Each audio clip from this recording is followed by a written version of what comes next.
Hello and welcome to CMV in stem cell and kidney transplant, overcoming the limitations of conventional antiviral therapy. This activity is supported by an independent educational grant from Merck. I'm Dr. Genoveva Papanikolaou. I'm an attending physician in the infectious disease service at Memorial Sloan Kettering Cancer Center and professor at Weill Cornell Medical College of Cornell University, both in New York City. I'm very pleased to be joined today by my esteemed colleague, Dr. Camille Cotton, whom I will ask to introduce herself. Thank you, Xenia. I'm Camille Nelson Cotton. I'm the Clinical Director of Transplant and Immunocompromised Host Infectious Diseases Program at Massachusetts General Hospital and Associate Professor of Medicine at Harvard Medical School. Thank you, Camille. I'm looking forward to our discussions. Here are our learning objectives for today's program. After participating in this activity, learners should be better able to identify the burden and impact of CMV infection in patients receiving renal transplant or stem cell transplant. We will review the benefits and limitations of standard antiviral therapies for prevention and treatment of CMV, and how to incorporate novel antivirals for CMV prophylaxis and treatment into our clinical practice. Camille, perhaps you can start by addressing our first learning objective and how it applies to renal transplantation. And then I will provide some additional stem cell transplant perspective. Yes, of course. So we know that CMV is the most common infection after solid organ transplantation. We see that the heaviest burden is in those who are what we call a CMV mismatch, or CMV donor seropositive, recipient seronegative, which is roughly a quarter of the US solid organ transplant population. The majority of kidney transplant recipients in the United States are CMV seropositive, so at lower risk for disease. And that rate depends on your local demographics.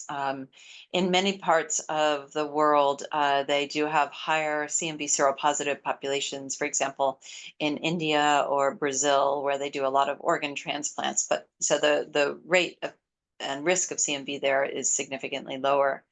And development of a highly effective vaccine or other robust immunologic protection through antibodies, et cetera, has actually been quite elusive. And they've looked for CMV vaccines in this field for well over 60 years.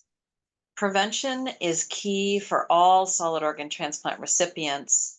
And so people should either get prophylaxis or preemptive therapy. And there's some interesting information out there about maybe people on mTORs don't need prevention for CMV seropositives. So lots going on in the field. I found some really interesting information. This is from the SRTR data set. So the Scientific Registry of Transplant Recipients data set.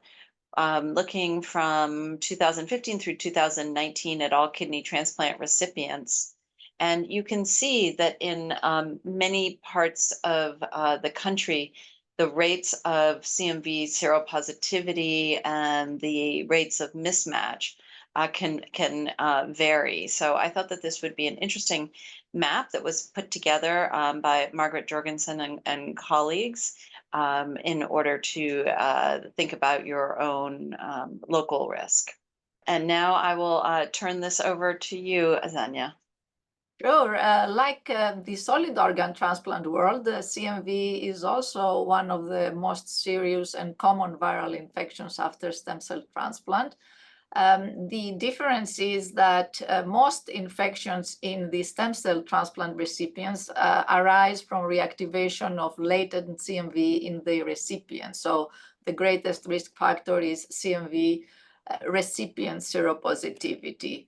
And talking about the frequency of these reactivations, about 60 to 70% of seropositive recipients will reactivate after stem cell transplantation, while if you are a CMV negative recipient but received a graft from a CMV seropositive donor, the frequency of primary CMV infection is about 20%. And these days, really, the risk of CMV transmission from blood transfusions is practically zero. Usually asymptomatic viremia precedes end organ disease. However, if left untreated, viremia can result in end organ disease. And again, like solid organ transplants, prevention or early treatment are key.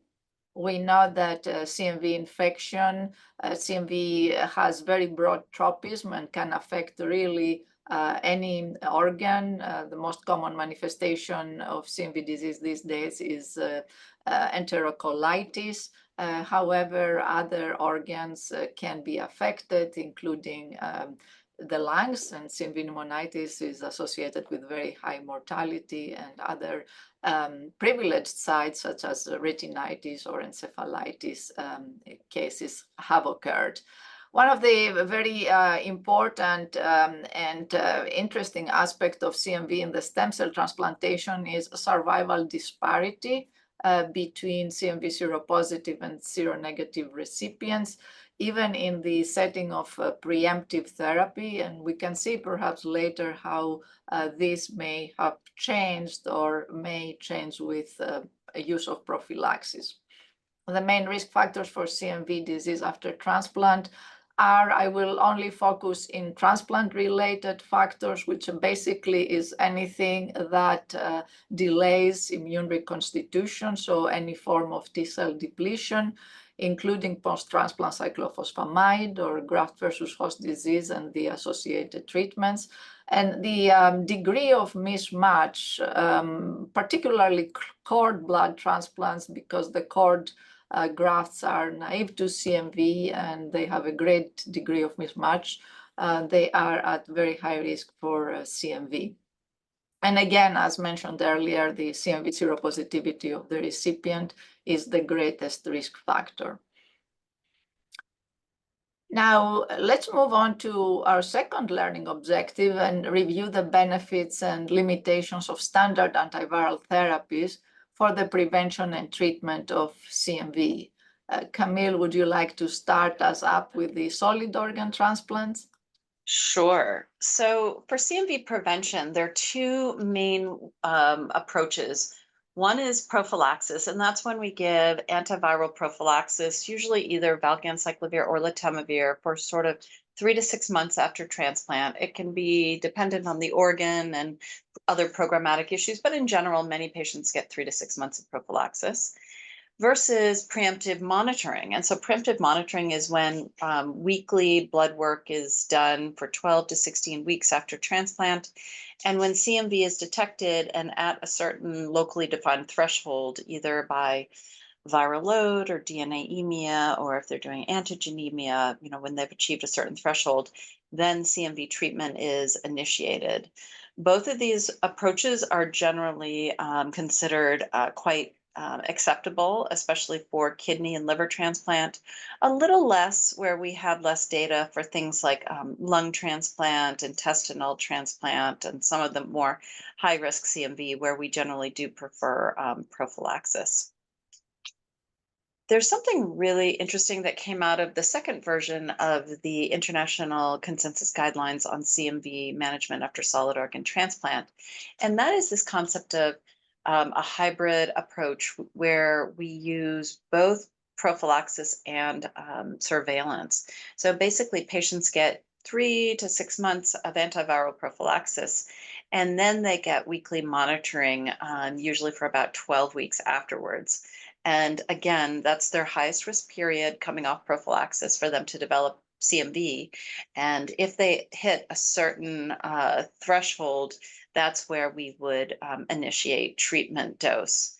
In general, we don't do this for everybody. It's a lot, it's quite labor intensive, and it's a lot for the patient to have to go to the lab every week, but we do recommend it for high risk populations, for example, that up to a quarter of transplants that are donor positive, recipient negative for CMV, or where there's more potent immunosuppression or other issues that seem like this these patients would be at high risk for developing what we call late CMV.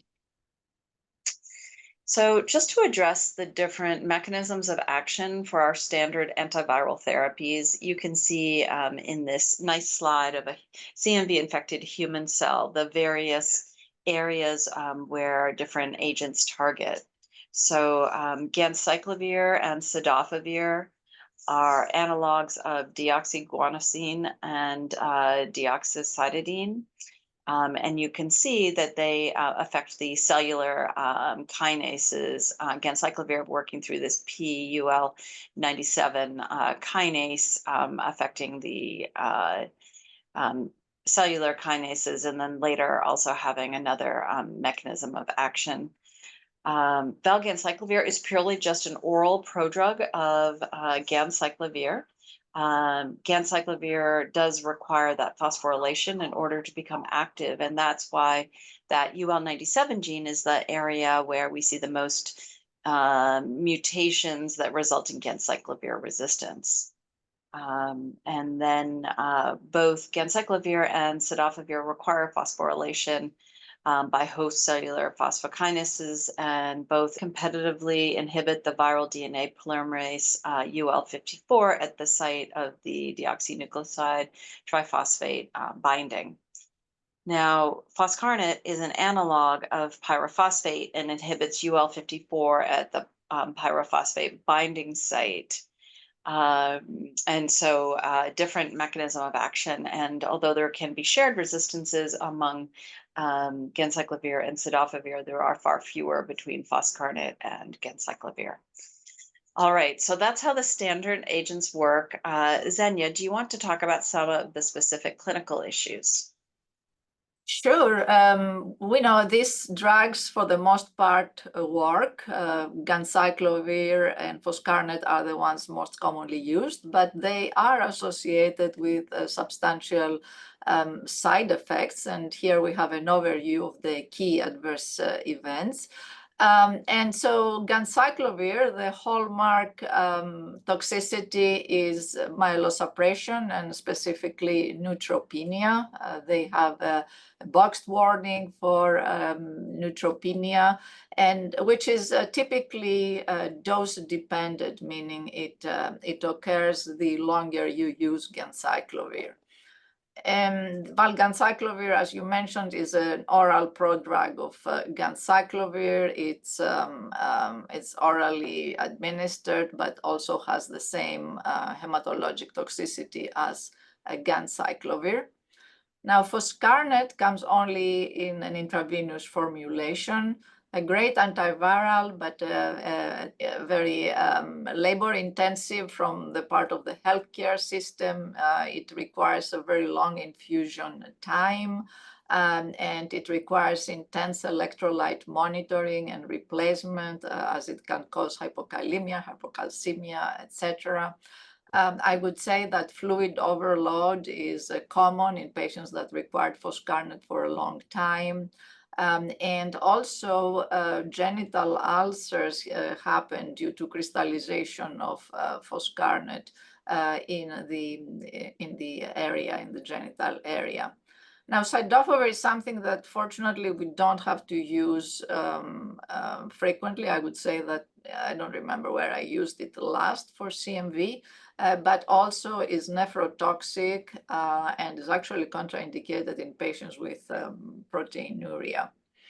So overall, while for the most part, ganciclovir and foscarnet work, they are associated with toxicities and a burden to the healthcare system with either frequent monitoring, sometimes requiring growth factors to counteract the myelosuppression, and also nephrotoxicity for foscarnet. And now let's move to our last learning objectives. Let's dive right into the new antivirals. Now, in terms of how new antivirals work, we've added letermovir and maribavir to the earlier graph. And starting with letermovir, it works in the terminase complex. This is a combination of enzymes that work out to cut the long DNA that is produced into the right size virion so it can be packaged. Thus, inhibition of this terminase complex prevents the functional virions. Maribavir inhibits the PUL97 kinase, which is very much involved in viral replication and synthesis and the exit of the virions from the nucleus. Camille, can you tell us about letermovir in clinical practice? Sure, I'd be happy to. So letermovir was recently approved for use in high-risk kidney transplant patients. It was initially approved for seropositive stem cell transplant recipients back in 2017, and then just over a year ago in high-risk D+R- kidney transplant recipients. Important to know is that there are some drug interactions. So unlike valganciclovir, where we didn't have to worry about drug interactions, it can have interactions with tacrolimus, cyclosporin, and azoles. It's also significantly more expensive than valganciclovir by multiple factors. It is recommended in a recent paper by Winstead et al. That when you start letermovir, that the tacrolimus dose be reduced by 40 to 50%. So that's quite significant and worth contemplating how to integrate that into your programmatic issues. There's pretty easy to dose, 480 milligrams once a day. If they're on cyclosporin, it's half that dose. So overall, pretty straightforward. And we're happy to have it available to us. I would like to take a few minutes to review the key trial results that were published last June. So this was published by Dr. Ajit Lemay in JAMA. And this was a study looking at CMV donor-positive recipient-negative kidney transplant recipients, where they compared letermovir, 480 milligrams a day, given with acyclovir, because it's important to realize letermovir only covers CMV. So letermovir with acyclovir, so the acyclovir is to prevent disseminated zoster and HSV, or valganciclovir, 900 milligrams daily, adjusted for kidney function for up to 200 days after transplant. And so the outcomes as far as confirmed CMV disease were really about the same at sort of 10 to 11%. And that was after adjudication by the adjudication committee. Otherwise, each center said that there was a CMV disease rate after prophylaxis of about 17% in each arm. So really looking very equivalent as far as prevention of CMV disease. Leukopenia was seen at 11% in those that got letermovir versus 37% for those that got valganciclovir. And similarly, neutropenia was lower at 3% versus 17% in letermovir versus valganciclovir by week 28. And so that less of a bone marrow toxicity with letermovir compared to valganciclovir. Quantifiable CMV DNA was seen in just over 2% of those on letermovir prophylaxis versus 8.8% for those on valganciclovir, seen by week 28. And regarding participants who were evaluated for suspected CMV disease or CMV DNA, none of those on letermovir versus about 12% who received valganciclovir had resistance-associated substitutions. And fewer in the letermovir group had to stop prophylaxis due to adverse events or drug-related adverse events compared to valganciclovir. What I highlighted in blue was that valganciclovir dosing was adjusted to renal function, but we don't actually have those details. But if they, it's very hard to accurately calculate kidney function in a kidney transplant recipient. All kinds of factors play into that. So it's possible that these patients were either overdosed or underdosed, which many of us that are familiar with dosing valganciclovir realize how important that is and how challenging it is. But that could explain the neutropenia and breakthrough infection rates. And then the IMPACT trial that looked at 100 days versus 200 days of valganciclovir prophylaxis did report neutropenia at a rate of 3% after 100 days and 5% after 200 days. So overall, much lower in that IMPACT trial. So I would love to see data on what the valganciclovir dosing was like to see if we could explain some of the trial data here. But nonetheless, really good outcomes for both for letermovir as far as prophylaxis and overall tolerability. So good news. We're happy to have a new tool in the toolbox. Now, let's talk about letermovir for use in non-kidney organ transplant recipients. So these were not included in the large trial that I just presented. That was just kidneys. So these are primarily single center studies. And overall, there seemed to be similar success as with kidneys, albeit with very small data sets. And it does prevent CMV, but not other human herpes virus. So it's, as I mentioned, important to include an additional agent to prevent disseminated zoster, especially if you're not vaccinating people fully prior to transplant, something like acyclovir, valacyclovir, famvir. And given significant drug interactions with tacrolimus, really important to reduce the dose by 40 to 50% when you start the letermovir. All right, so now I'm going to pass the baton back to you. Let's talk about stem cell transplant recipients and letermovir. Sure. So I'm going to spend just a few minutes on the registration trial of letermovir because it was really a pivotal trial. It was the first trial done specifically for prophylaxis in CMV seropositive recipients that showed a difference in CMV infection at the end of week 24. And also, I'm going to highlight that it showed an impact in all-cause mortality at week 24. So just to summarize, this was a large randomized placebo-controlled multi-center study in CMV seropositive recipients. It was a global study. The patients were randomized to receive letermovir or placebo through week 14. And the primary endpoint was assessed at week 24. So the primary endpoint of CMV, clinically significant CMV infection, was assessed 10 weeks after stopping the prophylaxis. It's important to know that only patients that started with non-detected CMV PCR were included in this primary endpoint evaluation. And you see that at the end of week 24, approximately 37% of patients in the letermovir arm compared to 60% in the placebo arm had met the primary endpoint, which is actually not only clinically significant CMV infection, but any other discontinuation for any other reasons or missing data. So we will see later that the actual clinically significant CMV infection was much less than these numbers.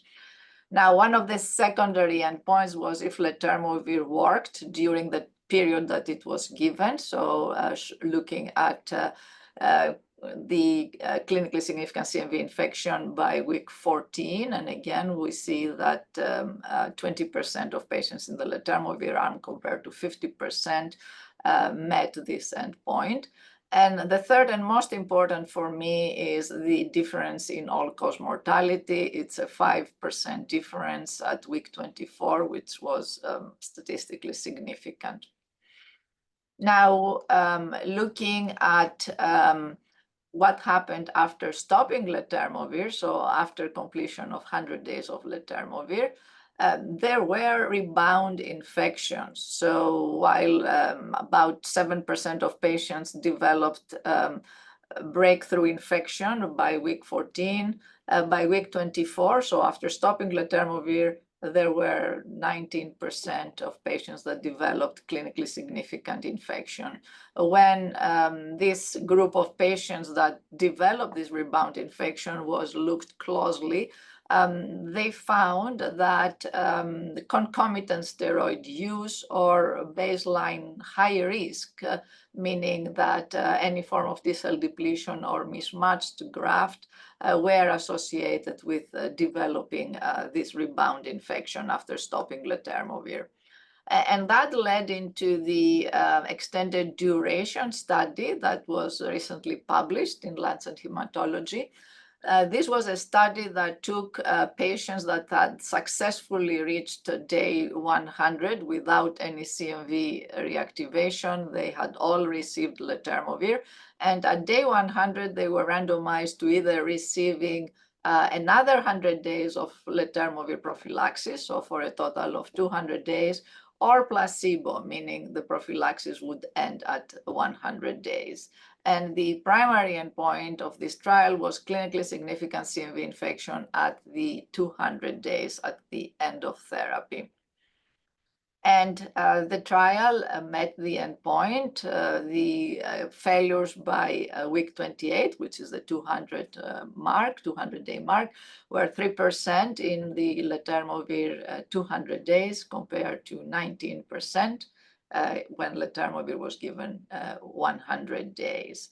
Now, looking into further time points, meaning from week 14 to week 38 or to week 48, we see that the patients with the extended duration prophylaxis developed some rebound CMV after stopping letermovir at 200 days. And by the end of the study at week 48, there was very little difference, 13% versus 19% of patients in the 200-day versus 100-day had developed clinically significant infection. So again, even for the 200 days, letermovir worked while it was given, but after stopping it, there were some rebound infections.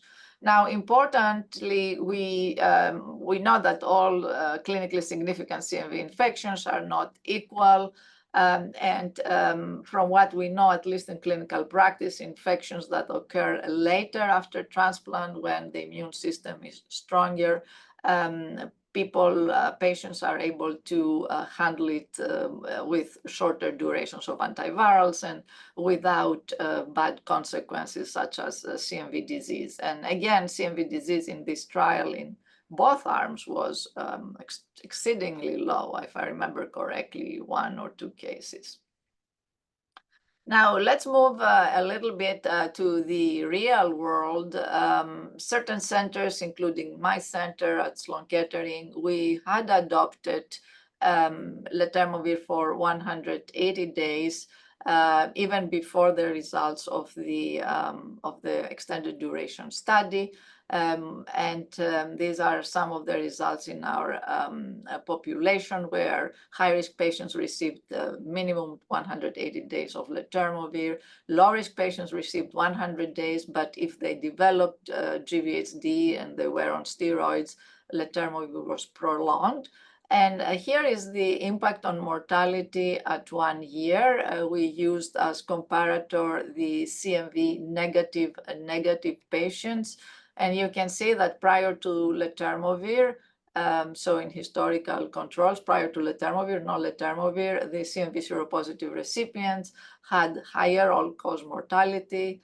And with the implementation of letermovir, we see that the seropositive recipients have equal, similar over all-cause mortality as to the negative patients.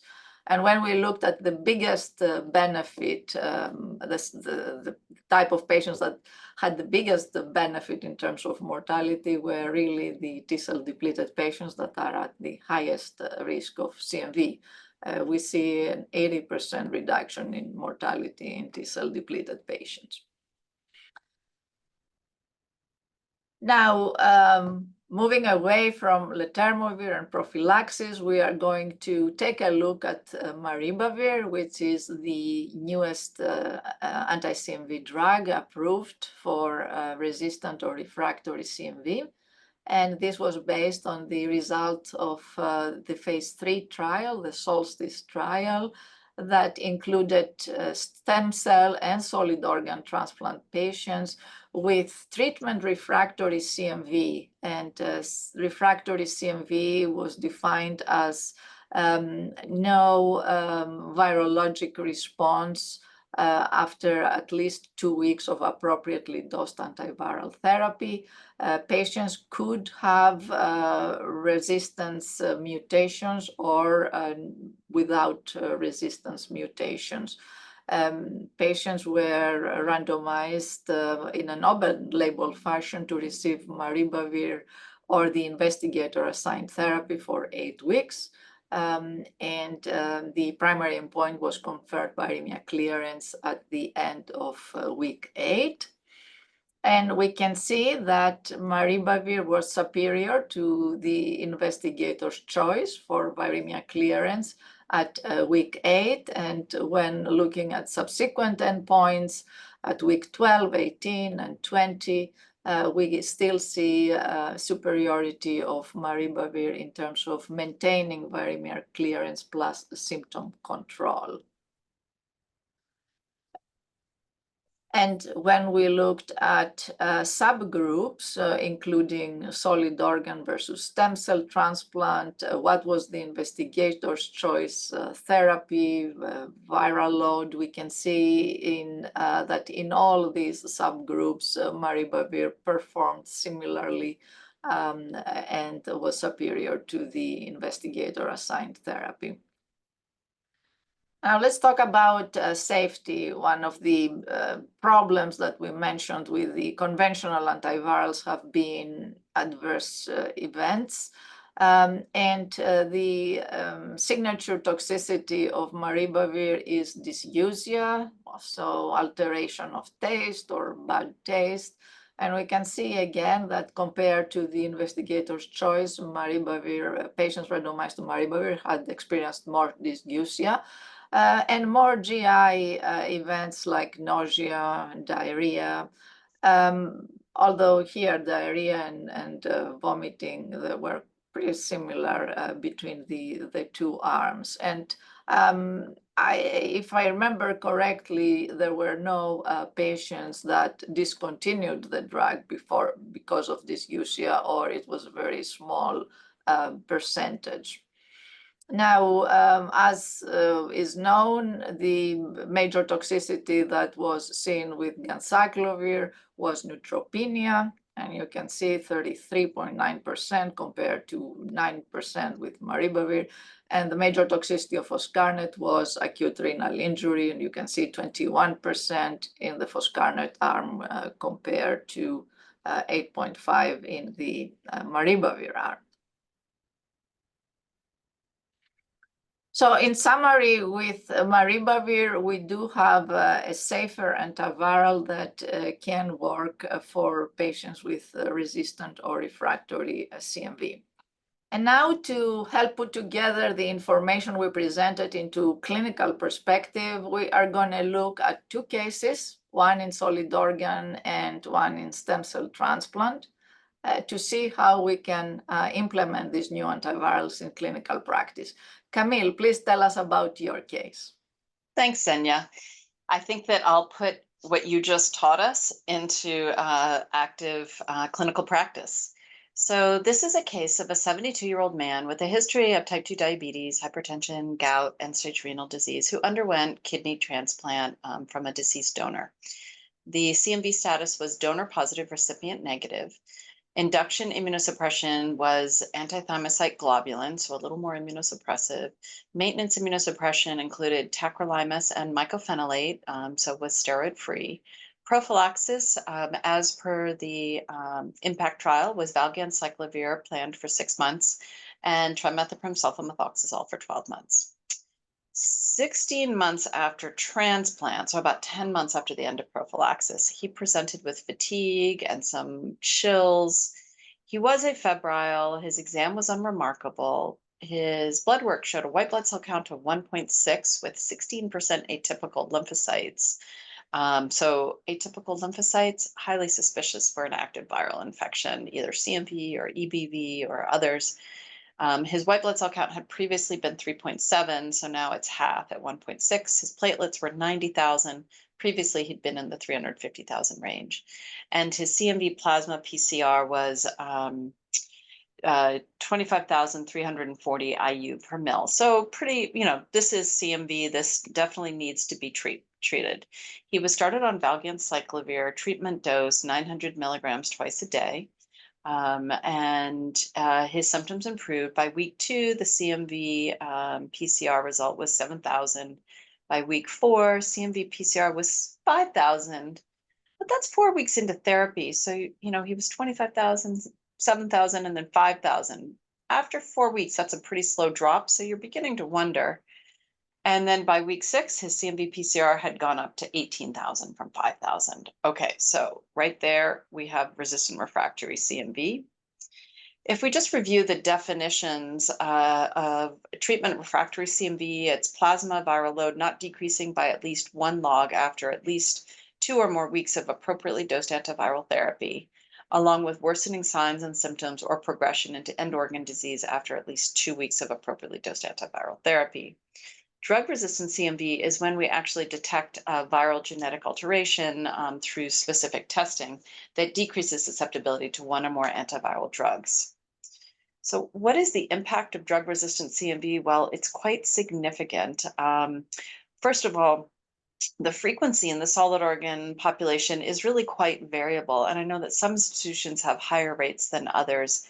In general, from the impact trial, we think that it's about 0 to 3% after 100 to 200 days of valganciclovir prophylaxis in higher risk kidney transplant recipients. It is higher in those that receive ganciclovir therapy, sort of in the 5 to 12% range among all solid organ recipients, and then up to 18% in lung transplant recipients or 31% in intestinal and multivisceral recipients. It does range from asymptomatic infection, or what we call asymptomatic CMV anemia, to severe or fatal tissue invasive disease. And we recently had a case of that I saw. It is associated with poor outcomes. They have higher rates of adverse events from alternative therapies, as we've outlined with the various antiviral agents, higher rates of rejection and allograft loss, and increased mortality. There's a higher rate of hospitalization, increased length of stay, and definitely higher costs. So this is a pretty big deal. What are risk factors? Well, first and foremost, it is reduced CMV-specific host immunity. So that's when we see the CMV donor-positive recipient negative situation. Also, when there's potent immunosuppression, perhaps recent treatment of rejection, and then lung transplant recipients seem to be especially vulnerable. We tend to think of this when there's prolonged exposure to antiviral therapy or prophylaxis, usually after at least 6 weeks of ganciclovir exposure. And also if there's prolonged DNAemia, what some call viral load, but is more accurately DNAemia for at least 21 days while on antiviral therapy. And that's basically just significant virus exposure to antiviral therapy that increases the risk of resistance. And also subtherapeutic drug concentrations. So sometimes we see that with decreased oral absorption, or when the dose is of prophylaxis usually, or sometimes treatment is inappropriately reduced to avoid bone marrow suppression. So some people, I know that some groups say, oh, we're seeing low white blood cell count, we'll just cut the dose of valganciclovir in half. But that's actually, I usually say, one of the cardinal sins, because that will result in a much higher rate of resistant refractory disease. So really important to dose the valganciclovir correctly. So when do you test for drug-resistant CMV? Well, if there's antiviral drug resistance, we should suspect that and test for it when we see refractory infection for at least 2 continuous weeks of appropriately dosed antiviral therapy.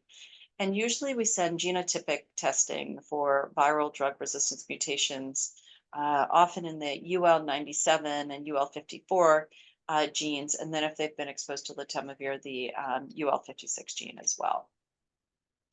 So here's the resistance testing for our case. So he did have one of the common mutations. I mentioned before, we see the majority of mutations in the UL97 gene. About 90% of the initial mutations are found there. He had this H520Q, which is relatively common and conveys high level resistance. So the kidney transplant team is asking for guidance. His clearance is about 38 mils per minute. White blood cell count is 1.7, and he is expressing priority in saving his kidney allograft. So how do you put all of that together, and what would the next best choice be? So if we think about treatment, there are no controlled trial data to define a best practice. Algorithms are based on expert opinion. The first step is always, with any significant transplant infectious disease, reduce immunosuppression to the lowest feasible amount, and then think about available therapies. Could you give high-dose ganciclovir? Could you give maribavir, foscarnet, or cidofovir? So we talked a little about maribavir. So this is a nice new option. We reviewed the clinical trial that was really compared maribavir to investigator-assigned therapy, with overall much better outcomes for maribavir compared to investigator-assigned therapy, and allows for outpatient administration of drug. So there's a suggested algorithm published in a recent article by Raymond Razanable, who is one of the experts on CMV management. And what he recommended in this algorithm is, as you can see on the left, if there's refractory CMV with a low viral load, they could be started on maribavir. If they have a higher viral load, perhaps starting on foscarnet for induction, followed by maribavir consolidation therapy. People should be aware that if there is CNS involvement or CMV retinitis, we shouldn't use maribavir because it may not reach those protected sites. So then we'd want to use foscarnet.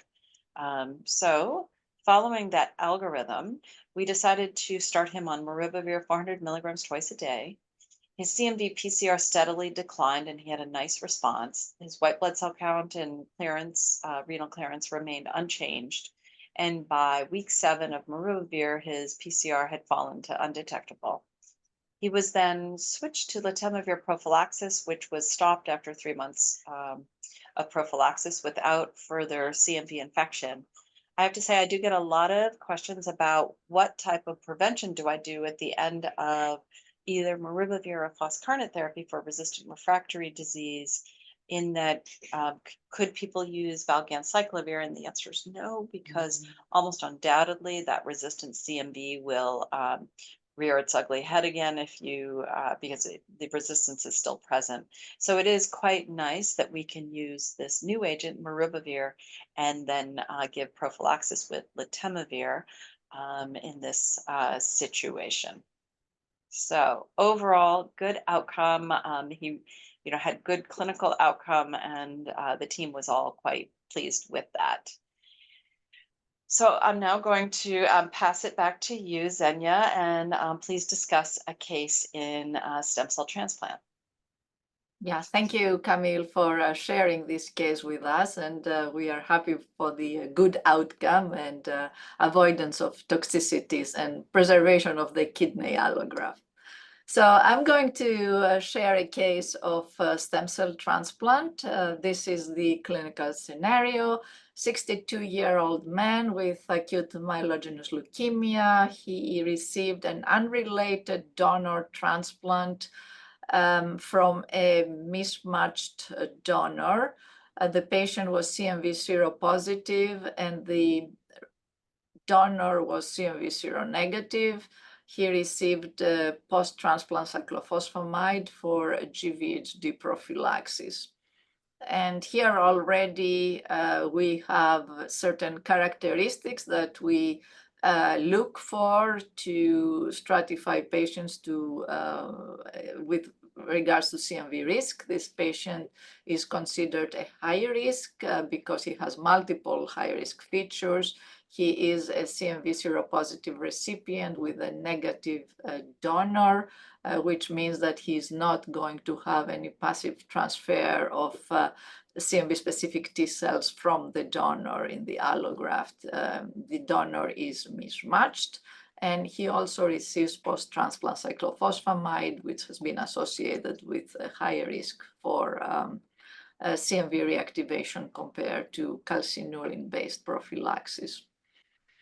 So we have, again, two options. The first one is letermovir prophylaxis, or the preemptive approach, which would be PCR-guided preemptive use of ganciclovir or valganciclovir should CMV reactivation occur.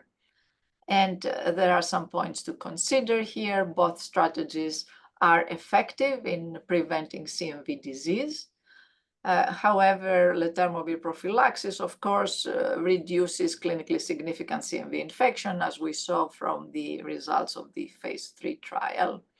And importantly, the phase 3 trial and subsequent real-world evidence point to some survival advantage with letermovir prophylaxis. So the current HSCT guidelines endorse the use of letermovir prophylaxis, particularly in high-risk patients, but in all risk patients, if it is feasible. And so the strategy chosen for this patient was letermovir prophylaxis. Now, at my center, letermovir is available for our patients, so we use it for all patients regardless of risk. We do have minor difference. We start earlier after transplant for the high-risk patients, so we start on day 7 for the high-risk patients compared to at discharge, which would be around week 3 or 4 after transplant for the low risk. And nonetheless, everybody gets letermovir. Now, there are certain settings that perhaps need to ration a little bit letermovir. So clearly, the highest risk patients would be the ones to prioritize, including, as we said, anybody with that receives an HLA mismatched graft, cord blood, anybody who receives T-cell depletion, those would be the highest risk patients. And here you see a study from France that actually used this approach, that all high-risk patients received letermovir, but for the low-risk patients, they only received letermovir prophylaxis if they were given a high-dose prednisone. And you see that with this approach, of course, in the high-risk patients, they were able to show substantial decline in clinically significant CMV infection, but also for the low risk, the rate of reactivation was very low because they prioritized the low-risk patients on steroids to get prophylaxis. So this is one approach to consider if letermovir is not readily available for all patients. Now, let's move back to our patients. The engraftment happened on day 18. Letermovir began on day 21. And weekly CMV PCR had started on day 18. Now, 2-3 weeks after starting letermovir, you get a result of CMV PCR 600 copies per ml. And here you have a pause because you do not know if this is a breakthrough infection or if it is what we call blip. So in these circumstances, while 630, I would say, is on the low side, what I would do at least was to repeat it and see if it is stable, rising, or declining. Here, in this case, again, letermovir was continued and repeat PCR was negative. This is just to make the point that low-rate viremia that is intermittent may happen during letermovir prophylaxis and may reflect abortive infection because there is no complete shutting down of DNA synthesis, as we showed in the mechanism of action. Now, in terms of monitoring these patients, we heard, I think, in the solid organ world that one of the advantages of giving prophylaxis is to not monitor. However, in the stem cell world, the HSCT guidelines recommend to continue monitoring during letermovir prophylaxis. Now, going back to the patient, he developed acute GVHD, grade 2 on day 66. He started on prednisone 2 milligrams per kilogram in the beginning, but tapered with a quick taper after 1 week. Letermovir was stopped on day 100 and weekly CMV PCR continued. And on day 140, he developed a CMV PCR of 6,000 copies. And here, even though we have one value, and I would ask them to repeat it, it seems that this could be a case of rebound infection, as we discussed, which is most commonly seen in patients with graft versus host disease that have received steroids. What was done in this case? Valganciclovir was initiated, and once viremia resolved, it was stopped. Again, rebound infections occur in patients with GVHD, and that's how the extended duration prophylaxis studies support the use of letermovir through 6 months for this type of patients. However, the optimal duration of prophylaxis in these patients has not been really defined. I would just make the point here that when you stop letermovir prophylaxis at day 100, particularly if there is a risk for CMV, continue monitoring. Most of the rebound infections occur within 4 to 6 weeks after stopping letermovir, but certainly the patient should be monitored through the 6 months or later if he still remains immunosuppressed. And I think that concludes my case. Camille, would you have any additional comments or suggestion for this case? Sounds like expert management. It's so nice that we have so many different ways that we can prevent and treat and take care of CMV these days. I mean, I think we've seen dramatic improvements in the field, which is great. I pretty rarely see bad outcomes from CMV these days. I think our diagnostics have really improved, disease recognition, much better times than before. I agree with you, and I see that the younger generation of transplant ID physicians are not really that scared of CMV as we grew up to be scared. Well, we are just about out of time. I'd like to thank Dr. Camille Cotton for her invaluable insights and clinical perspectives, and thank you to our audience for participating. By way of summary, I'd like to offer 3 SMART goals, which stands for specific, measurable, attainable, relevant, and timely. Be vigilant for CMV infection and disease in solid organ and stem cell transplants. Implement strategies to prevent or treat infection with appropriate use of standard and novel antivirals, and apply relevant CMV guidelines and best practices to optimize the quality of care and outcome for patients receiving stem cell or solid organ transplants. To receive credit for this activity, please complete the post-test evaluation, and thank you again for participating.